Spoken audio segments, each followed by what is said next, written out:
Hello, everybody, and welcome to Fire Up Wisconsin. We're talking Wisconsin sports. We're talking about the teams that we really need to fire them up today. Mhm. And with joining me today is Eric Katz. Eric, introduce yourself. Yeah, this is Eric Katz. I currently live in Milwaukee. Live about 10 minutes from beautiful American Family Field, and about an hour-ish or so away from Camp Randall Stadium, as well as a few minutes away from pretty much every Milwaukee pro sports team. Okay, and then we have Scott. Introduce yourself, Scott, please. The Motor City Man Mouth Candy and the founder of the South Florida Tribune. That's all you need to know. And you know what? I'm delighted that you're the lead person on this particular show. I could see that you and Robert Redford have something in common. You're both a natural. So I'm delighted that you and Eric are going to take complete control of this show. And I know you guys are going to do unbelievable things with it. So I am the owner and CEO of the South Florida Tribune, Motor City Manmouth, and take a very active role on the broadcast side. Awesome. Well, I'm your host tonight. My name is Candy Ebling, and I grew up in Wisconsin. All of my sports teams, near and dear to my heart, happen to be all of Wisconsin teams. I now live in South Florida. I work for the South Florida Tribune, do all kinds of things on broadcast side and on the written side. So you can find us at www.southfloridatribune.com. You can subscribe to our YouTube channel, YouTube South Florida Tribune, and please hit subscribe. We have a lot of shows on there that you can enjoy. One of them being Fire Up Wisconsin. We have Fire Up Florida, Fire Up Michigan, Fire Up baseball show, Inside the Pigskin. Come join, see all the different shows we have to offer. But tonight we are going to talk to my sports teams, my Wisconsin. So we are going to start out. We're going to talk about the season that is starting to wind down. So let's talk about our Brewers, Mr. Eric Katz, since you live so close to the Brewers, American Well, family. well, the deal with the Brewers is number one, it's been the same as it was last year, except this time the pitching got hurt, and then it all just kind of fell apart from there. They lost at one point. They had Brandon Woodruff and Freddie Peralta on the IL, and also their bats just were not there. I mean, aside from Rowdy Tellez and Willie Adames and a little bit of Christian Yelich here and there, their lineup really ran into the same problem as it did last year, and they also failed to pick up a bat during the trade deadline, which is what they needed. Which I know that they were in talks to try and get Jock Peterson, but the Giants were kind of in a weird spot where they were kind of, okay, should we contend or should we not contend? And they panicked and decided not to do it after all, thinking they had a chance. Also, trading Hader, I think that ultimately deflated the clubhouse because of how much Hader means to that ball team.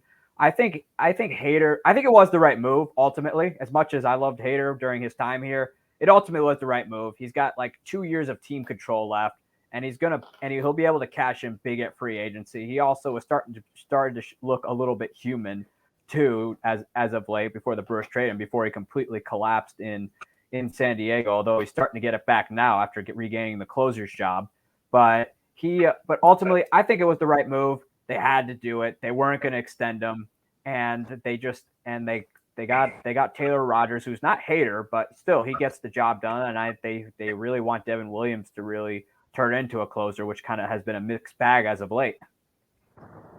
Scott, your opinion on the Brewers? But you know, Eric, everything you say is completely accurate. I think the only thing where you really lose with a hater situation is you have a clubhouse presence. And I don't think that anybody can downplay the significance of a clubhouse presence.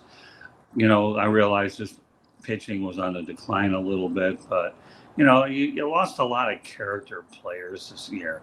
Lorenzo Cain, obviously, his play was declining a little bit as well. But you know, what can I tell you? I've been around this game for so many years. You need a strong clubhouse presence. You do. And even though Ryan Braun retired a couple of years ago, he still even gave you that clubhouse presence as well. So it is what it is. I think Milwaukee needs to make sure that they determine, are we still going to be contenders? Or are we going to subsequently be in decline and start tearing it apart and rebuilding it? And I hate to say rebuilding because it seems too common these days with a lot of teams. But, the Brewers need to really figure out where they're at. I think Craig Counsell is a dynamite manager. He really is. If he were to ever be let go by the Brewers, let me tell you, the phone will be ringing off the hook to get him. David Stearns is a really good general manager, but they have to collectively determine what direction they're going to go. And again, I'll reiterate one last time, okay, losing clubhouse presence is so invaluable. In fact, I even wondered whether there was a puncher's chance whether Jesus Aguilar would rejoin the Brewers. We saw what he did in Miami, where, he was a clubhouse presence for Marlins, got him in the playoffs in 2020 with the pandemic, but Jesus landed with Baltimore. So that's where I'm at with the Brewers. So the Brewers right now are 2 games out of the wild card. And what I'm going to say about the Brewers is the Brewers are a small market team. We don't have anybody big name like your Juan Soto's, your big maker players that are making big time salaries. Therefore, they rely on the gel of the team and the nucleus of everybody liking to play together. Clubhouse to them makes a difference. And when they've lost a lot of big clubhouse guys this year, that's really hurt them. And yes, everything you said, Eric, about, the injuries, the bats weren't there and they were slumping. And then the pitching woes, injuries came about, and that made it even worse. Well, let me point this out, though. When you lose a Mike Moustakas, who was a good clubhouse guy, and then, they did add Andrew McCutchen, so I thought that was a nice pickup, too. So, he moved around a little bit. I think he found a good spot there. But Mike Moustakas is a really big clubhouse guy. And the list goes on and on. Those guys are hard to replace. Go ahead. Well, I think Moose left like after the 2019 season. So Moose has been gone. They managed to do just fine last year, winning 95 games and the NL Central. So they managed to do that. I think and they managed to also do it. Well, they made do with a bad offense, but part of that was you had 3 all-star caliber pitchers. Corbin Burns, Freddie Peralta had a career year that year. And Woodruff, although the record won't say it, the guy just could not get run support. But still, you look at his ERA, it's sparkling like Lake Michigan. But the Brewers' biggest problem has been their offense. I think, on a positive note, I think Garrett Mitchell can be that guy in center field. So far he showed some promise, and I know it's a short sample size, but he's got But Garrett Mitchell has shown he's got power. He's a terrific out. I think he's going to be a good outfielder. But also, they were relying on the $33 million a year man, Christian Yelich, to be that guy to kind of keep the boat together, as well as Corbin Burns and also Brandon Woodruff. Basically, those core guys, which their core is ultimately their pitching staff, to keep the clubhouse together. Well, part of it is it didn't work out that way because nobody anticipated Brandon Woodruff getting hurt for as long as he did. I think Freddie going down did not help. So there's 2 arms right there. And then also, it also doesn't help that, Yelich is just not the same player that he used to be. He is not that guy where you bat number 3 in the lineup, or where it doesn't really matter where you bat him these days. But that guy who's going to bring in the RBIs. I mean, yeah, he's had his moments, but the guy's become a $33 million a year leadoff hitter, which is going to put the Brewers in a hole for a while. They have signed that long-term contract, so they're stuck with them for better or worse because there's no way they can trade him. Well, Eric, you make a valid point that Moustakas, they were able to win last year without him, but that's just 1 year. Well, yeah, when you look at a player, okay, and you're able to get by with 1 year. But I look at the loss of players, Eric and Candy, over a 2, 3, 4 year period of time is what I do. Moustakis is one everywhere you go. So, I see your point. It's a very, very valid point, Eric, but they're talking 1 year. You wonder, had they have signed him to a longer term contract? We don't know. And yes, you are right, Eric. $33 million leadoff hitter to me is a very expensive leadoff hitter. And you got to wonder what kind of support he has in the lineup. So you make a lot of valid points. I give you that. Well, it's not like the Brewers just let him walk down the street and not even pursue him. They tried to get him. They fought tooth and nail that offseason to try and bring him back. Unfortunately, the Reds he decided to go to Cincinnati, and where he had some productive years, although not nearly as productive as they were, but still a productive player there. But the biggest problem for them is also what we're overlooking here. Besides Hader is, as great as Hader was, that bullpen aside from Devin Williams was not what it was last year, where around the around 6th, 7th inning, around the 7th inning or 6th inning, whatever it might be, where I could turn to a Jake Cousins or somebody else to shut it down.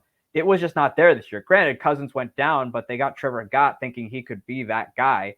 And he wasn't that guy. Part of it was he was hurt, but Trevor Gott was another one of those project pitchers that David Stearns likes to bring in and typically gets some production out of him, like what Jake Cousins did last year for the Brewers, who was their unsung hero and toward the middle innings. But their issue this year was that bullpen was not a shut it down pen in the middle innings like it was all last year. Yes, Devin was great and was an all-star and really should have been off the vote prior to somebody going down. But it takes, as they say, it takes a village to get to the closer, and it seems like the village. I wouldn't say it was deflating. I wouldn't say the bullpen was that bad. It wasn't like what the Phillies was for much of the first half, but it just wasn't dominant. It was serviceable, good, borderline good, but not great or dominant like what it did last year in getting the Brewers the NL Central pennant. Well, let's face it. Christian Yelich right now is leading the Brewers in batting average, and his batting average is 261. Not anybody over 300, not everybody over 275. It's hard to win a lot of games when you're not even batting 270. 275, that's 250. He's just over 250. So that means that one out of every 4 times he comes up to the bat, he's getting a hit. But if they're not stringing those together and he's the only one doing it, they're not going to win.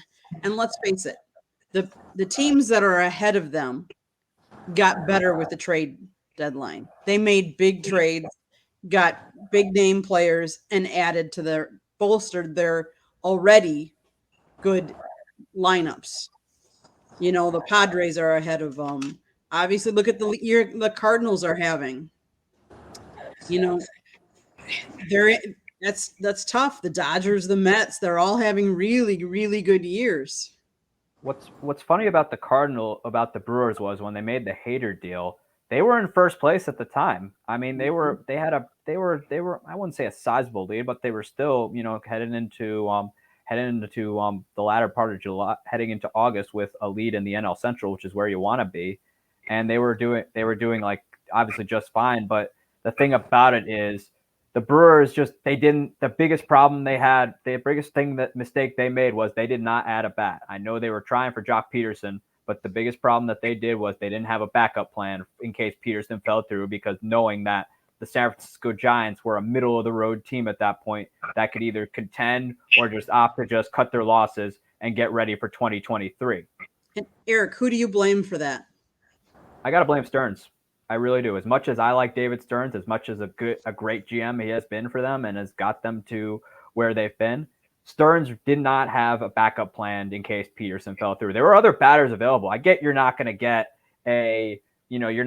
Juan Soto because you basically have to mortgage the farm for that and then get them to come over along with more than likely Willie Adames or Rowdy Tellez.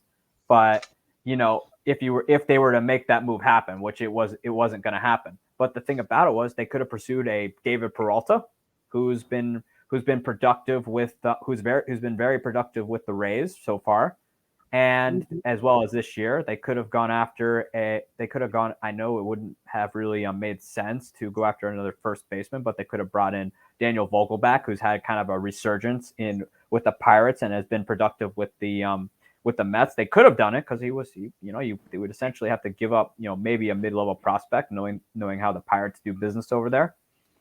But the fact of the matter is they failed to add a bat, and that was their biggest downfall.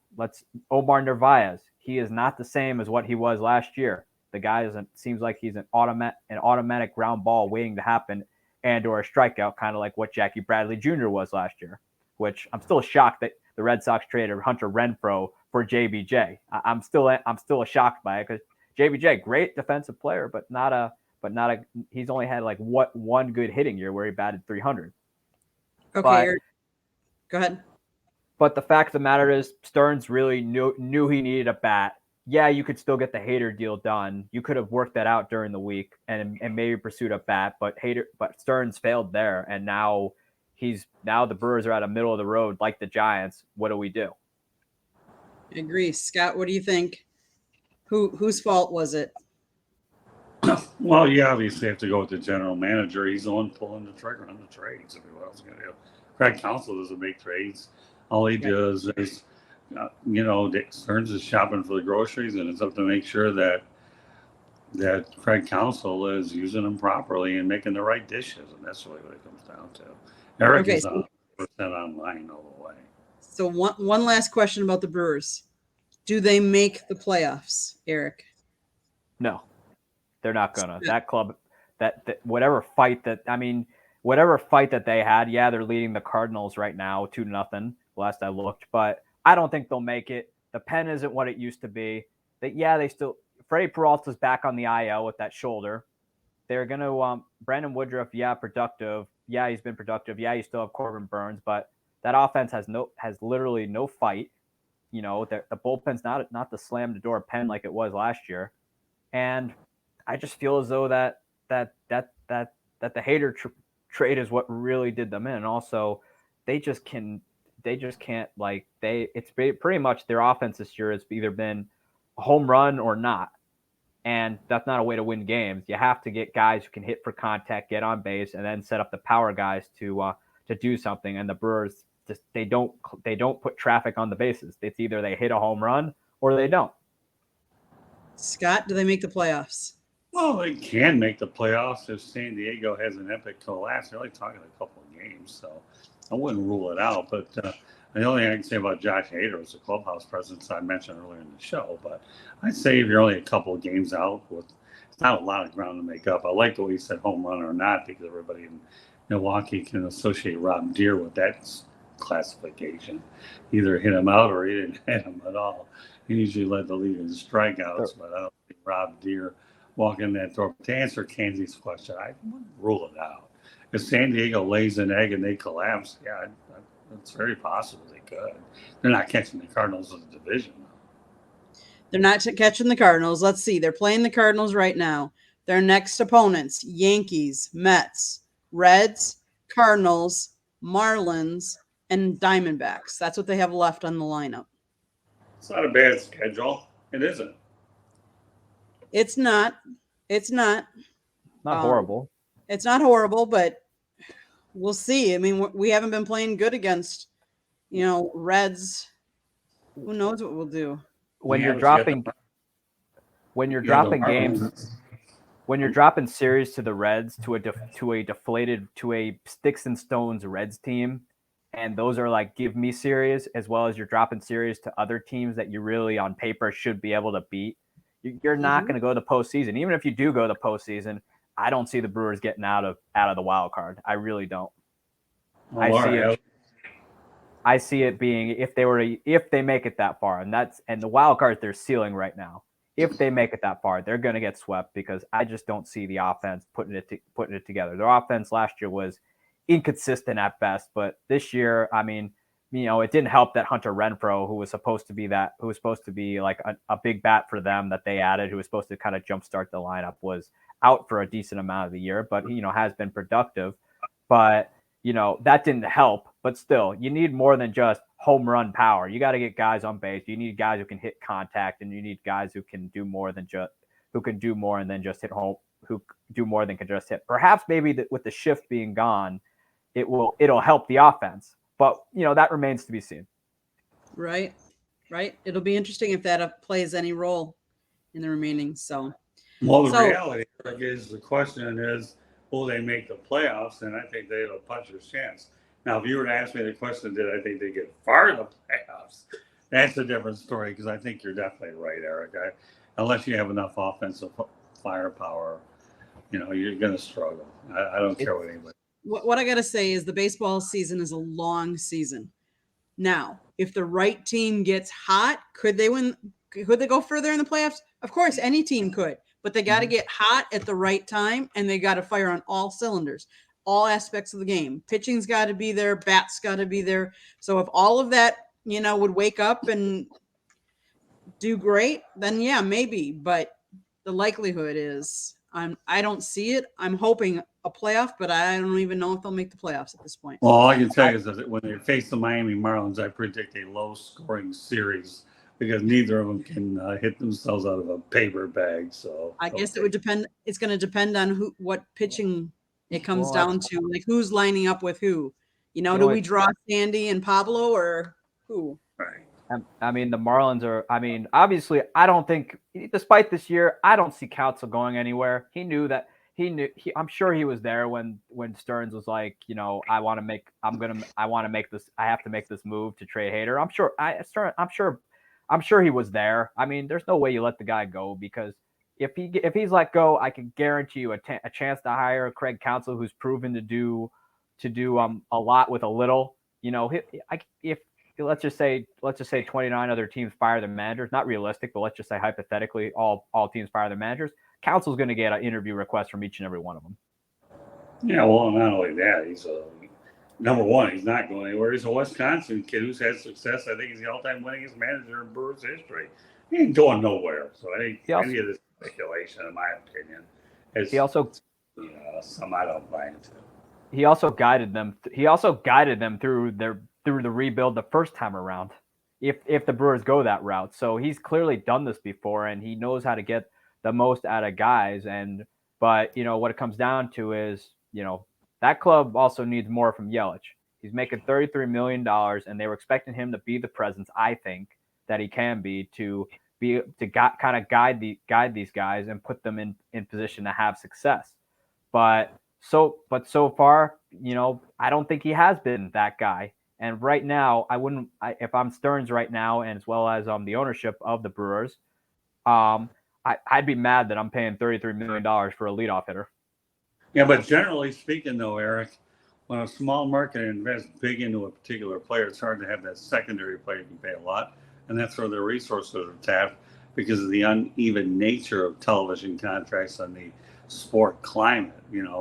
Whereas if I know we're going to talk about Packers momentarily, the playing field's a lot more even in the NFL than we know it in MLB. So right. I remember when they had that debate where you keep Braun or you keep Prince Fielder. Well, one had to go because they couldn't afford him. So it's either A or B, and you hope you don't get it wrong. And it's just the way it is. So you have to certainly realize, can they afford a lot more talent when you pay a lot of money out to a particular individual?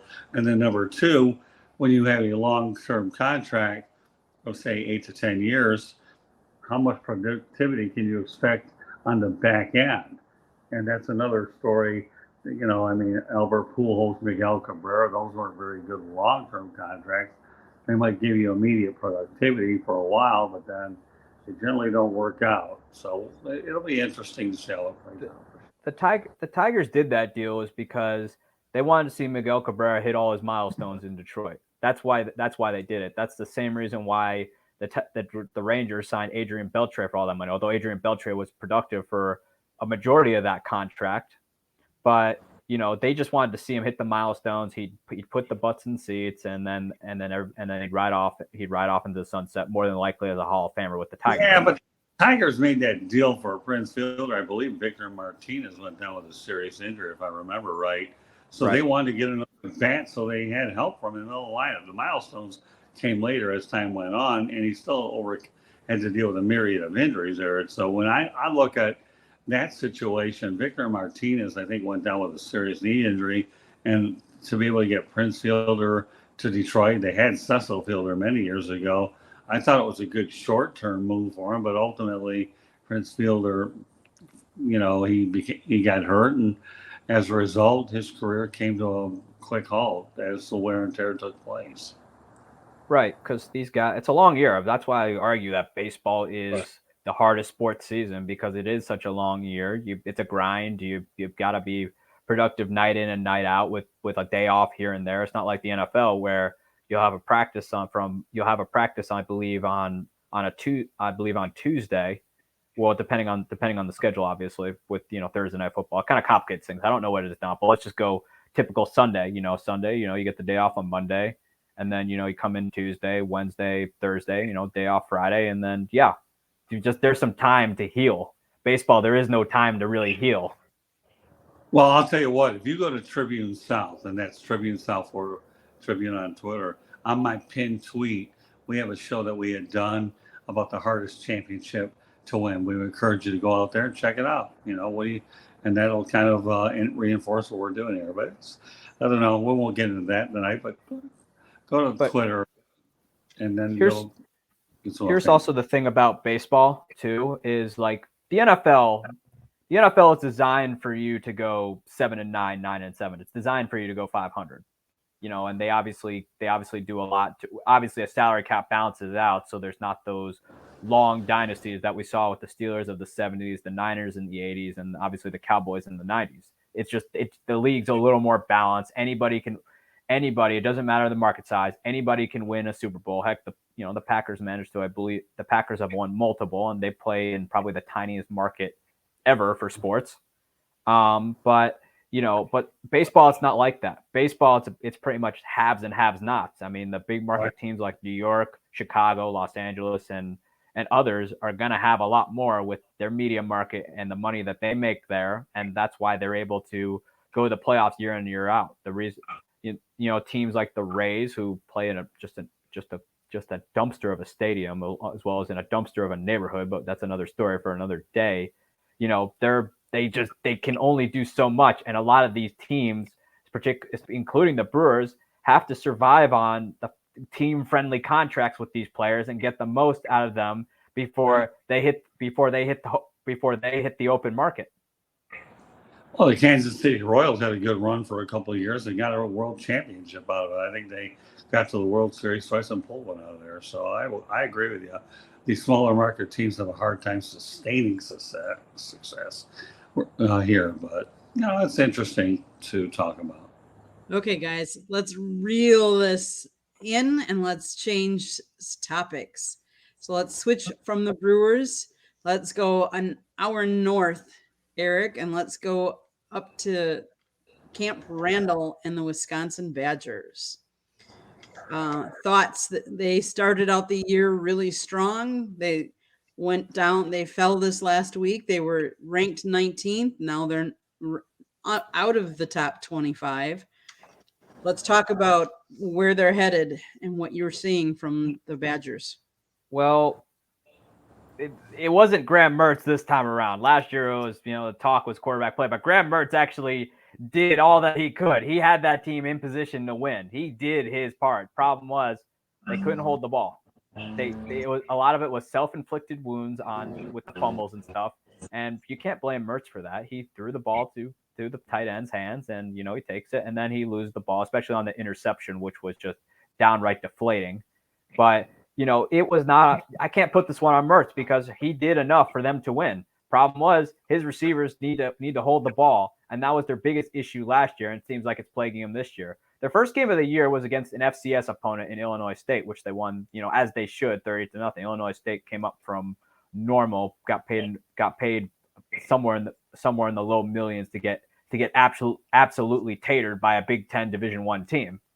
But they I think it's a wake up call for the Badgers that, hey, these teams are here to compete. It's not the Pac-12. Pac-12, just because they're about to lose USC and UCLA doesn't mean they're going to stop competing. I think I think part of it was the inexperience of that team because that team is much younger this year. Defensively, I think they're going to be great. I think Jim Leonard hasn't playing at a high level, but offensively, they got to figure out how to take care of the football because what they did last weekend, they had a lot of self-inflicted wounds, and Graham Mertz did enough, but you can't just expect him to be the guy that throws football as well as holds the football. Scott, any thoughts on the Wisconsin Badger game? Yeah, I'll keep my comments short and straight to the point. Like Eric mentioned it, Illinois State, I think they're the Redbirds, I believe. Yeah. So they're an FCS team. So to me, it was nothing more than a tune-up game. And I like to characterize those types of games like organized scrimmages, okay? But they count. Now, you bring in Washington State, even though they may not be a higher echelon school in the Pac-12, it's still a Power 5 school is what it is. And in my opinion, Power 5 schools, can compete against Power 5 schools, Pac-12, Big Ten. That's how it's always been. So I think Wisconsin has a lot of good game film to look at. Okay, they knew it went right against an inferior opponent with Illinois State. And then when they went to another state called Washington State, they have some film. And if I were them, I would turn that negative into a positive and hope and pray that you can learn from those mistakes and get better in week 3. That's pretty much all I have to say on this, Candy and Eric. You guys can take it from there.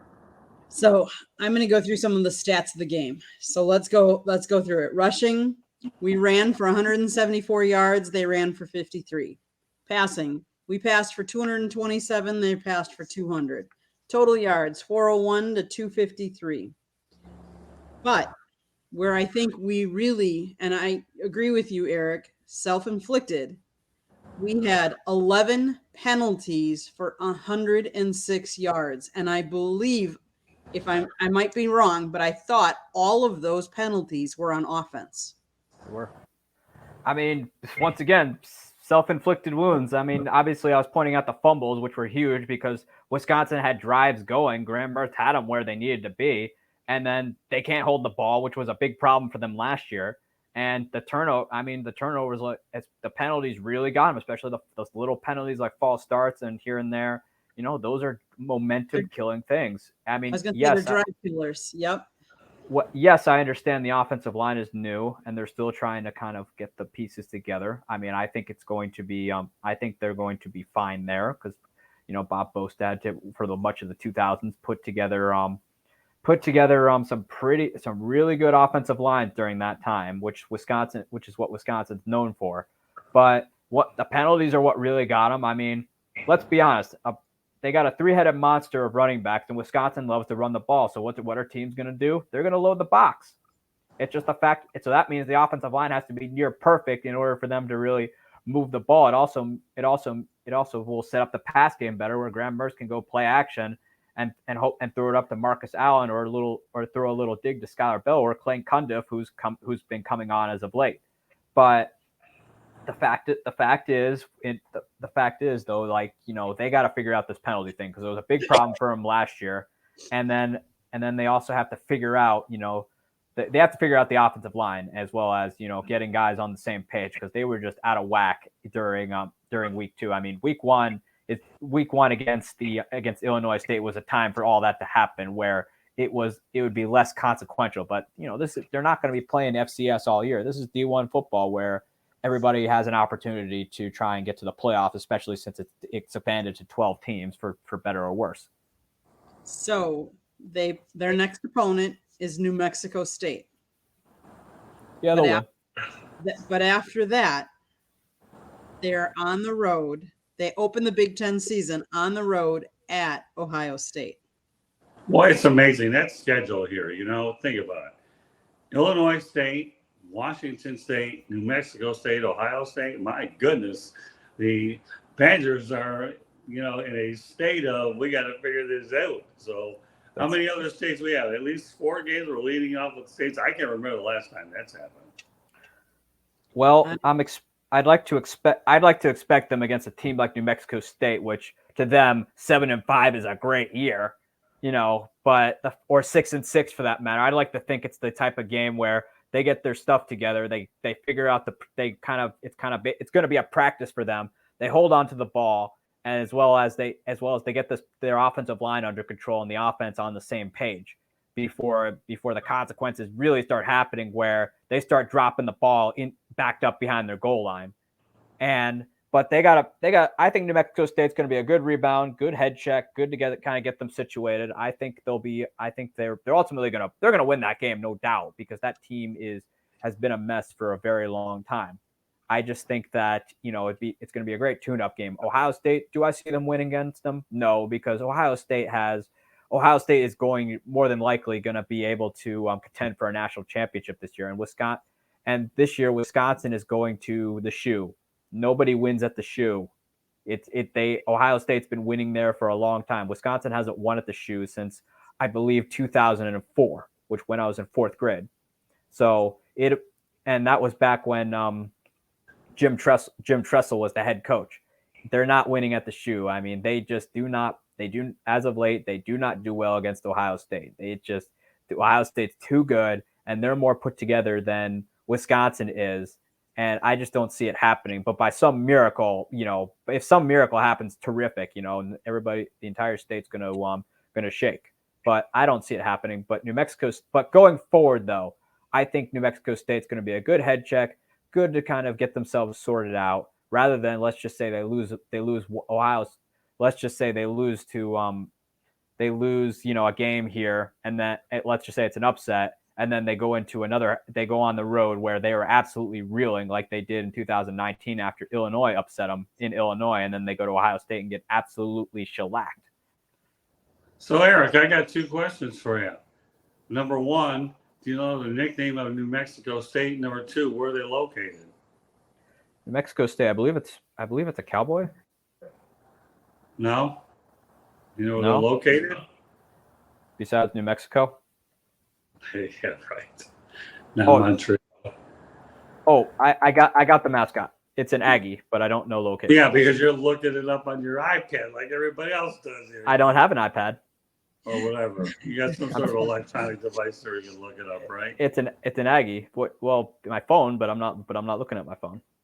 I'm just kidding with you, Eric. I like to do this. So they're located. They have the New Mexico State Aggies. Okay, I had this on another show last week, so I thought I'd have some fun with it tonight. And they're located in Las Cruces, New Mexico, which is like 45 minutes away from UTEP, University of Texas, El Paso. And in fact, I think both of them are going to probably still remain in the Conference USA. Just thought I'd throw that at you. But yeah, it's going to be, I think, and also Jerry Kill, after years of being out of coaching, after leaving Minnesota rather messily, he is back coaching football. I think it'll be interesting. I think the Badgers can work out some of the problems that they had in this last game. It's probably the game that they need to have right about now. Hopefully it'll be a feel-good game and they'll be able to rebound, and then we'll just see. I mean, yes, Ohio State's always been tough, but there's a reason why we play the games. It's because you never know who might upset who. Yeah, don't get me started there, Candy, because part of my show tomorrow on the Sports Exchange is going to talk about 3 major upsets that occurred because of the Sun Belt Conference. I'm not going to go ahead and mention them on the show because I'd like to have Candy at the very end promote what we're going to do tomorrow. We'll have a good Sports Exchange tomorrow. We're going to talk about some upsets tomorrow, but I won't specify the names. So good point, Candace. So let's take a quick station identification break. Let's talk about you. If you're listening to us, you can listen to us anywhere you get your podcasts, but Apple Podcasts, Google Podcasts, Spreaker, iHeartRadio, Spotify. If you like to see visual, you can find us on South Florida Tribune YouTube channel. Please subscribe. You can see all of our different shows. You can always go to our website, www.southfloridatribune.com. And if you have any questions, comments, if you're watching us live, you can watch us on Facebook and comment in the section. Otherwise, you can always email us at southfloridatribune@gmail.com, or to advertise, call 954-304-4941. Well, let's reel it in with our last topic of the night. and that would be opening of the NFL weekend and an all too familiar as of late Packer performance. Starting out the year and what I would call laying a pretty big egg. Eric, your comments about your observations of the game. Well, they clearly are missing Devontae Adams right now. I think that's for sure. And also, like, the problems in training camp reportedly with the receivers, it came to light here this past weekend against Minnesota. Minnesota also is a different team this year, so there was some of that. They don't really have it on film yet on what they're doing, because the offense is significantly different than what it was under Mike Zimmer. I think now it's a little more modernized because you don't have Zimmer, who's a defensive guy who still thinks that you can run the ball and win and play good defense, where you actually have to have a passing game. But here's the thing, Rodgers needs to get on the same page with his receivers, because right now, you don't have your veteran guys like Marquez Valdez-Scantling, who not your great receiver, but still a solid guy to have out there who can get open and he can make plays. There is no Devontae Adams, who we all know what Devontae could do. He demonstrated this past weekend what the Packers were missing. And, obviously they have to do a lot better on offense, because they were against a Minnesota Vikings team, which really hasn't changed a lot defensively. They're still the same as they were last year. I still think they need help in the defensive back department, but but the fact of the matter is, Aaron Rodgers has to play better. I mean, yeah, he had this happen to him last year where he turned the ball over, where when the hurricane happened in New Orleans, and he apparently has some trouble in Tampa. I'm not sure what the issue is down there, but but this time around he was in Minnesota, a team he's absolutely feasted on, and he just didn't get it done. I mean, it was like probably. I couldn't think of a more poor performance against the Vikings that Aaron Rodgers had in recent memory. Scott, your thoughts? Well, the bottom line is the Packers decided not to play Rodgers in the preseason. To me, it looked a little bit rusty and out of game sync, and I don't blame coaches for not putting their quarterbacks in during the preseason. How many times you had season injuries take place? Final preseason game of the year, but and I believe the teams that didn't play a lot of their regulars and starting quarterbacks went 3-8 on opening week. So I don't know what to really put any stock in that. Rodgers didn't help himself out when he kept waffling whether he was going to come back or not. Devontae Adams wanted stability, so he opted to go play with his college teammate Derek Carr over with the Raiders. But the reality is Rodgers was annoyed by the fact that he wasn't getting anything accomplished with these new receivers. Well, you need reps, Aaron. That's all there is to it. You need reps. You got a new supporting cast. Even Alan Lazard, I don't even think played in the game. I know that they brought in Sammy Watkins. I think the jury's still out on him. We know about Randall Cobb, but you don't know about the rest of them, that's for sure. And when Robert Tonyan, I believe, is your head receiver, you got big problems. But we know the running game is going to be pretty good too. So I think the Minnesota Vikings came in prepared, and I think I definitely tell you one thing, I was impressed with what I saw with the Vikings, more so than what I didn't know in week one. So can I just interject here and say we have 10 of our guys are already on the injured list. One of them is Tonyan. One of them is Lazard. We have 2 offensive linemen, Bakhtiari, who they're not sure he's going to be back. Jenkins is hurt. And we have a couple others that are hurt. So I'll be honest. I did not see the beginning of the game. So I did not see on the first drive, but I've heard and read about it that our new rookie dropped what would have been a touchdown pass, which would have started the game off a little bit different. When we only score once and we would have scored a second time. Now, I heard Rodgers interviews and stuff like that, and he's not going to blame one drop pass because drop passes happen.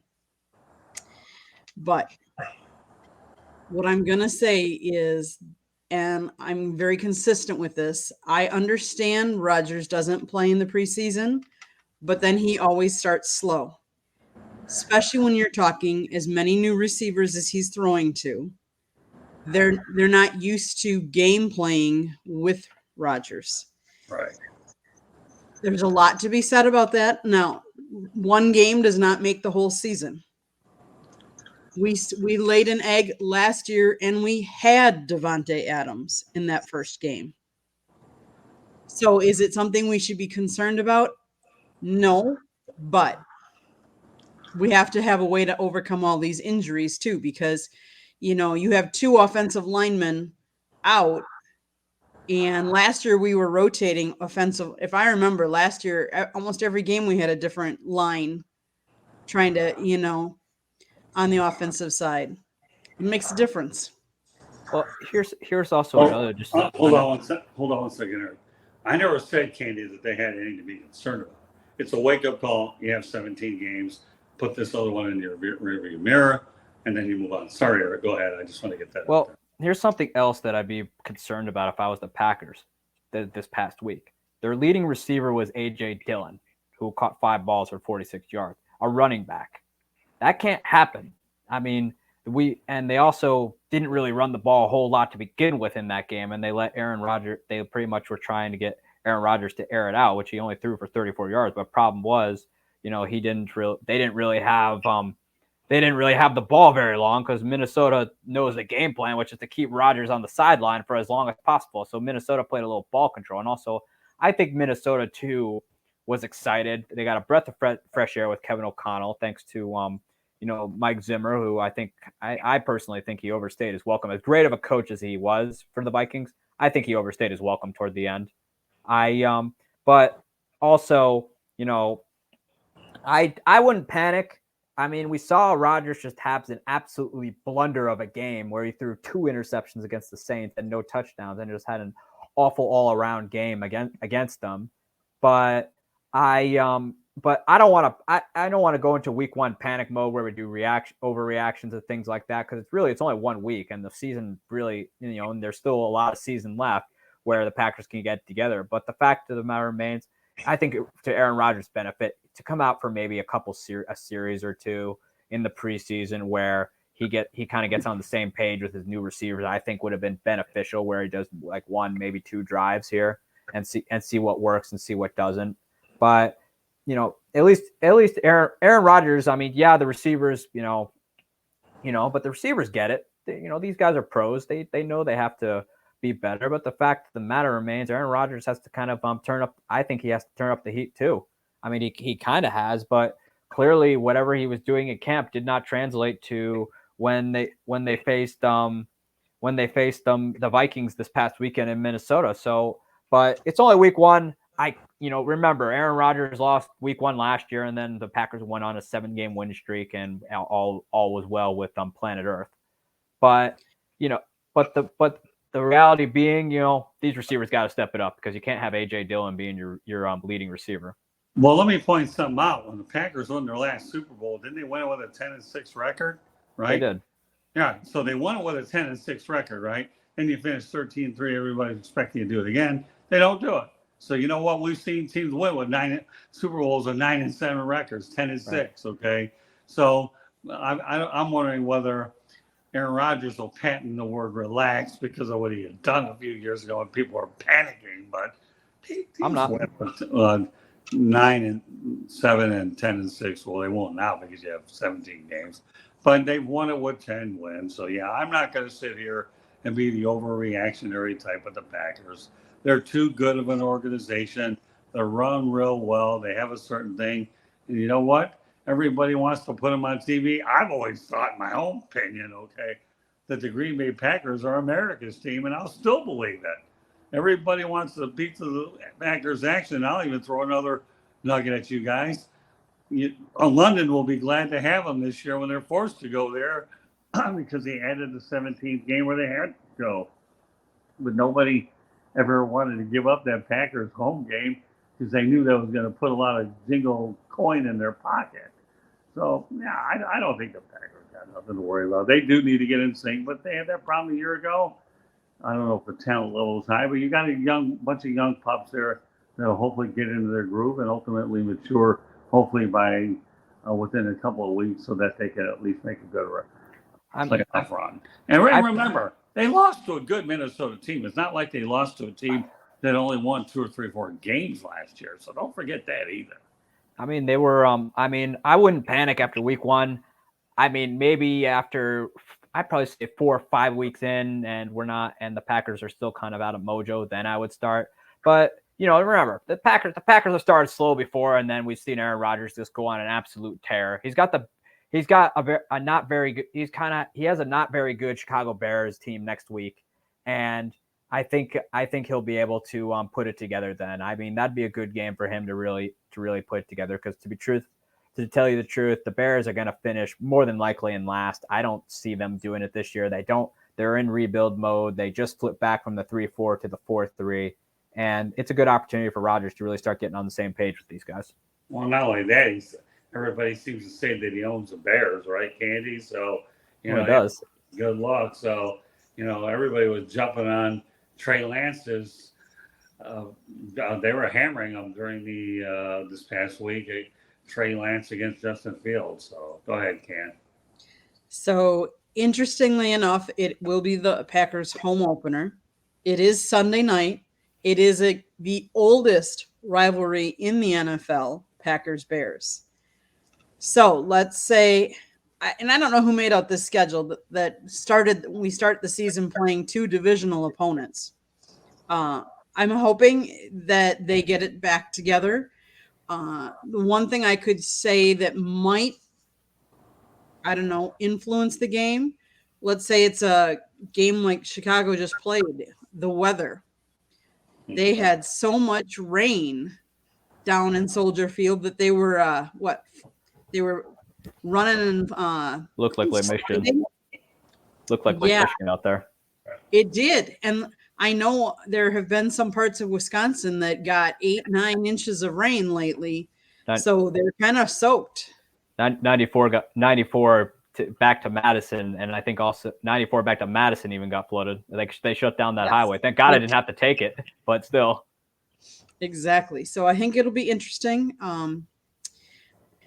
One of the things that I noticed that even Rodgers had commented that there were a couple of times that maybe he could have ran for a yard or 2. Like he was -1 in rushing yards. Not that I'm expecting Rodgers to go out and run like a Lamar Jackson or anything like that, but on 4th and 1, if you're open, take it. And I think he even said that they just seemed off a little bit. All of them missed some plays that, if you're going up against a good team that obviously was prepared and pumped and wanted to play, new coach, and Minnesota's a good team and they've been improving. They've got some good weapons. Safety wise, we didn't do it, letting Jefferson, he caught 184 yards, I think he had. We need to change that. Like that just can't happen. Defensively, they supposedly have one of the top 3 cornerbacks in the league in Jair Alexander, but right now, Justin Jefferson, great wide receiver. He's gonna be great. I mean, he's probably gonna. I think when it's all said and done, he could be up there with Moss in Minnesota. But right now, you at least gotta defend. You at least gotta figure out a way to defend him. I get you're not gonna completely shut him down because the guy's just that good. He's like once in a generation player. But you gotta find a way to make some plays on him and not let him take over the game like he did. Because so far he made the Packers defensive backs look like defenseless backs. Well, didn't Devontae? I believe Devontae had 10 catches for 140 yards. He had almost as many catches as the whole Packer team. He did. Despite the loss, though, him and Derek Carr are in sync on that Raiders offense, and that Raiders offense is going to be fun to watch. Yeah, they couldn't pull it out. They couldn't get it done toward the end because they couldn't. They could have gone either way with the 2-point conversion, but they didn't get the stops they needed. So there was the game right there. But that Raiders offense is going to be fun to watch, especially with when you have Darren Waller, you have Hunter Renfrow, and Devontae Adams now. But yeah, Devontae Adams, he clearly was that receiving game last year. There's a reason he caught 100+ balls every year for Aaron Rodgers and the Packers. And I think ultimately though, Adams leaves Green Bay anyway. Even let's just say Aaron Rodgers says, "Hey guys, I'm coming back." I think he ultimately leaves anyway because they were already having trouble, even with Rodgers around, having trouble extending him. So so him going to the Raiders is really not a shock to the system, as people and maybe off the glance, because even with Rodgers there and things were going all right prior to him becoming a little disgruntled, they were having some trouble extending him. They really were. They tried to get it done before the contract expired, and they couldn't get it done. And I think when all that was going on, that led to Rodgers being kind of what he is now, which is basically making it look like like one of the Desperate Housewives on TV. Well, and what I would say, one piece of advice, not that Aaron Rodgers is going to watch this broadcast, but one of my pieces of advice to him would be, you target a receiver, and let's say he drops like Christian Watson did. You don't go back to him for a long time. Well, what is he doing? That leaves all that time between the next time you target him. He's thinking, "Oh gosh, I screwed up. What, and he's playing that play over and over and over. Throw the ball back to him. The next player, a play or two after that, he's going to catch it. Especially on a young receiver, you got to keep them engaged and back in the game and build his confidence. Don't let him dwell on the negativity." Oh, Aaron Rodgers, the one thing I've always knocked Aaron for was the guy just does not give guys around him confidence. I'll bring up an example. Steve Young, well into his career by the time Terrell Owens came into the league, when the catch 2 happened against, ironically enough, it was against Green Bay. And Steve Young, despite Terrell Owens having his problems with the drops all day long, the guy could not catch anything like no tomorrow, including screen passes. Steve Young kept going to him, and Terrell's like, I saw the interview. Terrell's all bad, feeling bad, like, sorry, blah blah blah, I screwed up. And Steve Young's like, "Terrell, if you're open, you'll get the ball." And he throws it to him, and boom, the catch 2 happens, and which ironically enough was against Brett Favre's Packers. Well, guys, this has been real fun. So let's round the horn. Let's make a prediction for the Packers Bears game, score included. Eric. I think Green Bay does pull it out. I really believe it was just that they're going to get it together. We've seen Aaron Rodgers do this before. He starts slow and then he goes. I remember a couple years ago against back in 2019 against the Bears. That game was such a disaster offensively for both teams, but still Aaron Rodgers got his team to the NFC Championship that year. Make what you will of the result. He still got them back to the playoffs. I ultimately think they're going to beat the Bears. I mean, Green Bay just has had the Bears number at Lambeau Field. The last time the Bears won there was 2015, where the Bears, with a John Fox-led Bears, I might ask, somehow pulled it off. I don't know. I'm still in shock that happened, that they broke up the pass and Aaron Rodgers had him at the goal line and the Bears somehow pulled it off that Thanksgiving night. But I think Aaron Rodgers ultimately gets it done, and I'm going to go 31-3. Okay, Scott, your prediction. Well, I'm going to give Green Bay the nod, but I need a little more time to see that offense gelling because they didn't really get a lot of reps in. I'll give Green Bay the nod, but I'm going to give them 21-16 in favor of the Packers. Gee, and I was going to go 2017 Packers. Imagine that. So we all think the Packers are going to do it. Eric thinks our defense is going to really light it up and hold them to only 3, right? Well, the defense. I'm sorry, Eric. I'll give the Packers more than 21 points maybe in week 3 or 4, but I need a little bit more on the eye test. Go ahead, Eric. Well, against the Vikings. Tampa Bay. against the Vikings though, the Packers defense really, aside from Justin Jefferson though, and Justin Jefferson seemed like the only guy who was able to really do much of anything there. against everyone else, they really were not that bad. I thought for week one, that's the second year they're in their defensive system with I forget his name. I forget his name. He was the Lions 0-16 defensive coordinator. But but really the Packers defense wasn't flat. I mean, yeah, Justin Jefferson was the issue, but really Justin Jefferson was the only guy really doing damage out there. Dalvin Cook, great running back. He had just, 90 yards. Any back would beg for that. But, this is Dalvin Cook we're talking about. For everyone else, though, they held Thielen to 36 yards. They held KJ Osborne to 14 yards. Thielen really didn't get going in that game. And holding Dalvin Cook to 90 yards rushing, that's pretty good. Because Dalvin Cook really is a great running back who, he's probably, you could argue, he's the second coming of Adrian Peterson in Minnesota, providing he stays healthy. But overall defensively, they weren't a train wreck like people are making him out to be. It was just that Justin Jefferson gets all the story because he really did have that game. I mean, I wouldn't call him the second coming of Calvin Johnson, but he was just dominant. And Justin Jefferson's a once in a gen receiver. I mean, that's just what those things are going to happen. I mean, Randy Moss used to do it to him all the time. Yeah, if I remember right, correct me if I'm wrong, Eric, because I know you, and Candy might know.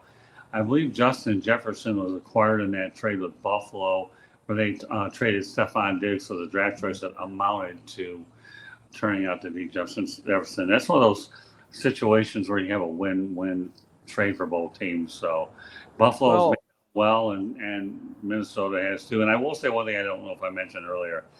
The coaching change and the offensive and defensive coordinator, I think the Vikings made out well. I think, like you said, Eric, Mike Zimmer did overstay his welcome. It was time to go on. So I'm with you all the way on that. I mean, I loved Zim when he was in Minnesota. I mean, during his first few years there, he had more wins than Bud Grant had up to that point. That's pretty good. And Bud Grant's probably the greatest Vikings head coach of all time, arguably. And Mike Zimmer, great years, great defenses. But, I wouldn't put the latter part of it all on Zim. Yeah, he kind of wore out his welcome with the team a little bit toward the end. But his biggest downfall was Rick Spielman, who decided to dump all that money at Kirk Cousins, who, really hasn't won a game when it matters yet. And then they had to literally break up the defense because they were in quote unquote cap hell. So I wouldn't put it all on Zim. I mean, but, at the end of the day, I think it was a breath of fresh air because the younger players that they were getting in there did not want to be old school coached like the other guys were during like the beginning and middle years of Mike Zimmer. Yeah, I think it's entirely possible too, though, Eric and Candy. Mike Zimmer could either land another NFL head coaching job, or I think he'll be highly sought after in the colleges if he chooses to coach. So I agree with you. I don't think you put it all on. I know. Years, and you're right. Bud Grant to me is the greatest Vikings coach of all time, hands down. I know. I know. Deion Sanders has been trying to get him in some sort of capacity over at Jackson State. Well, he did. What about Nebraska? No. They got yeah, Mike Zimmer. I think. Now, I'm glad you brought that up, Eric. Did land with Deion Sanders, and I believe he's on his staff. I'm glad you brought that up. So yeah, he's at least, I don't know what the role is, but he isn't. It's the biggest bromance in football. Deion Sanders and Mike Zimmer just absolutely adore each other, despite being the most polar opposite people ever. But Zimmer's like a no bull kind of guy, while Deion's very flashy and flamboyant. And even especially as a player, but Mike Zimmer is a heck of a football mind, Eric. Yep, he has been.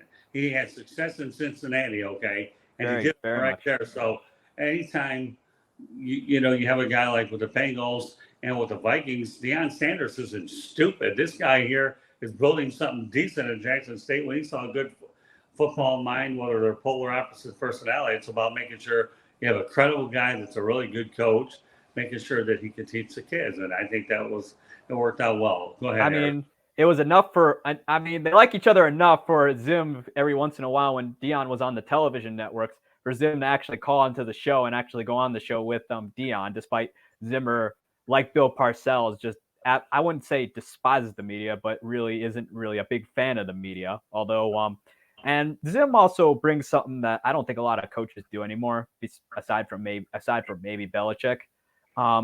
Zim is honest and very blunt and forthright on where the team is at. I mean, the guy.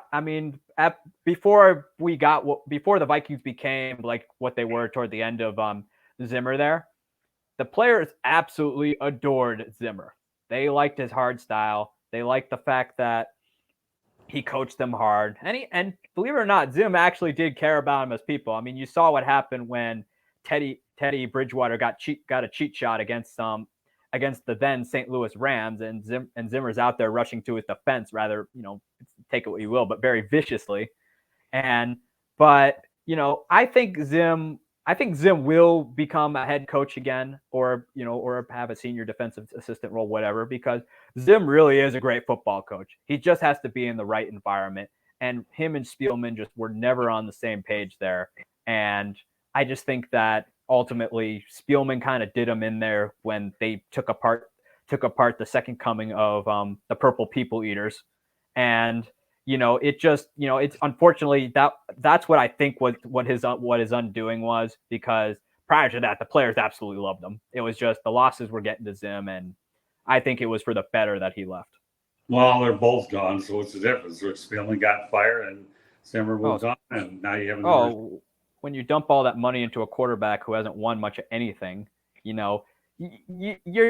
deserve to be sitting amongst the fans every Sunday.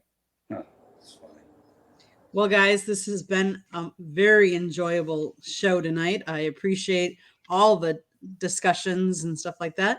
Let's go around the horn and tell everybody how you can be reached. And Scott, you can preview your show tomorrow night, since I know you've got it prepped. Eric, go ahead and lead us off.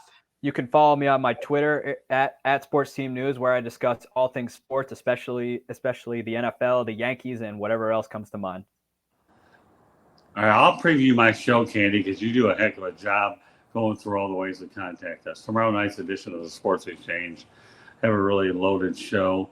I'll get into a couple of the topics. We'll talk about Live Golf will be one of the topics, the upsets that took place over the weekend, and we'll also be talking about the NBA coming down hard on Phoenix Suns owner Robert Sarver. Those are just a few of the things that we're going to talk about, and we'll have another NFL nugget. So tomorrow night's edition of the Sports Exchange will consist of myself, JB Ellis, Rick Curdy, and Jacob Christner. These guys are great to work with, and I look forward to having them on. So we'll have a good show. The show should have started around after 9 o'clock sometime.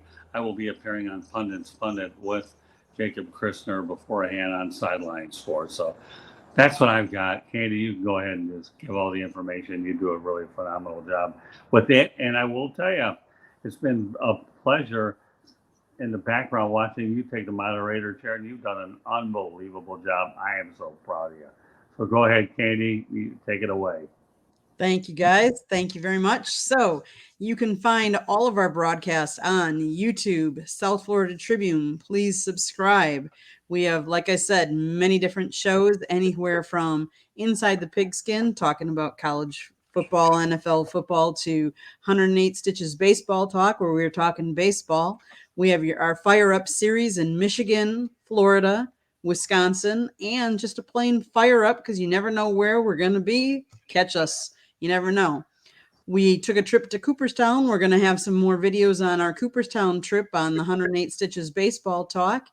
You can look for, if you're interested in Hurricanes, Miami Hurricanes football, we actually have some videos up, some of the post press conferences. And we also have some Inter Miami if you're into soccer. So don't forget Florida Atlantic University. Florida Atlantic will be there Saturday night watching in-state rivalry with UCF against the Florida Atlantic Owls. You can find us, obviously, on our website, www.southfloridatribune.com. If you like the video side, again, go to YouTube. If you like the audio side, catch us wherever you catch your podcasts. iHeartRadio, Apple, Google, Spotify. And if you want to advertise, 954-304-4941. Twitter is at Tribune South. If you enjoyed this show, please subscribe to the YouTube channel and watch all kinds of other wonderful broadcasts. Well, tonight, guys, we've had a great time. Hopefully, our Fire Up Wisconsin series can fire up some of our Wisconsin teams. Hopefully they'll have better turnarounds this weekend. That's all, folks. Have a great evening.